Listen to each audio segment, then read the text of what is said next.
মিচিং ভাষাক প্ৰাথমিক শিক্ষা মাধ্যমত স্বীকৃতিক লৈ উৎসাহিত চুচাবাদবাসী।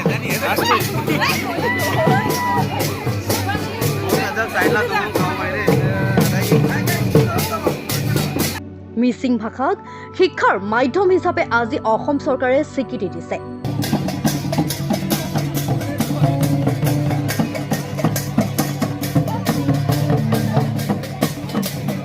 ইয়াক লৈ উৎসাহিত হৈ পৰিছে সমগ্ৰ মিচিং সমাজ।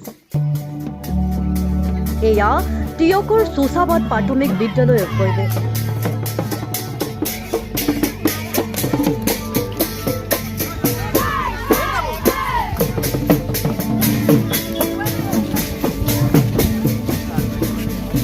অসম চৰকাৰে ঘোষণা কৰাৰ পাছতে আজি বিদ্যালয়লৈ শিক্ষা সামগ্ৰী তথা শিক্ষকক এনেদৰে আদৰণি জনাইছে সমূহ মিচিং সমাজে।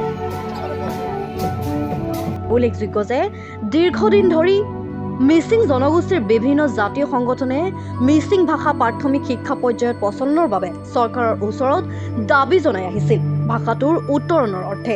আৰু আজি দীৰ্ঘদিনীয়া সংগ্ৰামৰ অন্ত পেলাই অসম চৰকাৰে তথা চৰকাৰৰ শিক্ষা বিভাগে মিচিং ভাষা তথা সাহিত্যৰ প্ৰতি যি সিদ্ধান্ত গ্ৰহণ কৰিছে এয়া অতি ইতিবাচক বুলি মন্তব্য কৰিছে ৰাইজে।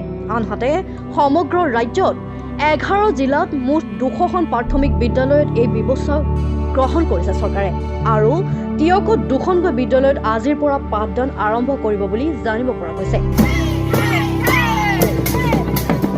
টিয়কৰ পৰা বিৰাজ বৰা ৰিপৰ্ট মাই নিউজ।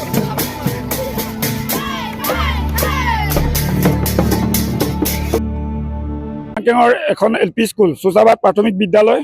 এই বিদ্যালয়খিনি আমাৰ 200খন বিদ্যালয়ৰ ভিতৰত মিচিং বিদ্যালয়ৰ ভিতৰত পৰিছে। এই বিদ্যালয়খনত আজিৰ পৰা আমাৰ পাঠ্যপুথি বিতৰণ কৰি আমাৰ প্ৰথম পাঠদান কাৰ্যসূচী আজিৰ পৰা আৰম্ভ হ'ব। সেইকাৰণে মই অসম চৰকাৰ মুখ্যমন্ত্ৰী তথা শিক্ষামন্ত্ৰীলৈ মই ধন্যবাদ জ্ঞাপন কৰিছোঁ। আৰু আমাৰ মিচিং ভাষাটোৰ কাৰণে আমি আজি প্ৰায় 52 বছৰ আমি সংগ্ৰাম কৰি আহিছোঁ। আমাৰ মিডিয়াম ষ্ট্ৰাকচাৰ আমাৰ এটা প্ৰাপ্য আছিলে। এই বছৰ এই চৰকাৰে আমাক এই মিডিয়াম ষ্ট্ৰাকচাৰ আমাৰ মিচিং ভাষাটো স্বীকৃতি দিছে। তাৰ কাৰণে মই নথৈ আনন্দিত হৈছোঁ আৰু টিয়কবাসী ৰাইজে নথৈ আনন্দিত হৈছে। আমাৰ টিয়কত 3খন আছিলে, এখন কেঞ্চেল হ'ল, 2খনে আমি পালোঁ। এতিয়া কিতাপ পত্ৰ ক শ্ৰেণীৰ পৰা আহিলে, সেইটো এইবছৰ মানে এটা শ্ৰেণী আহিছে, প্ৰথম শ্ৰেণীতে আহিছে। আজি আমাৰ কাৰণে অতি শুভ দিন।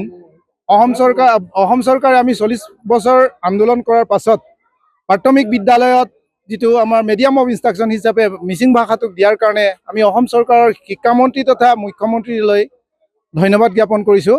আমি আশা ৰাখিছোঁ আমাৰ ক্ষুদ্ৰ ক্ষুদ্ৰ জাতিবিলাকৰ যিটো ভাষাৰ অস্তিত্ব শেষ হৈ যোৱা বিষয়টোক লৈ উদ্বিগ্ন প্ৰকাশ কৰি চৰকাৰে আমাৰ মিচিং ভাষাটোক আজি বিদ্যালয়ত পাঠদানৰ মাধ্যম হিচাপে দিয়াৰ বাবে আমি তেওঁলোকলৈ অতি ধন্যবাদ জনাই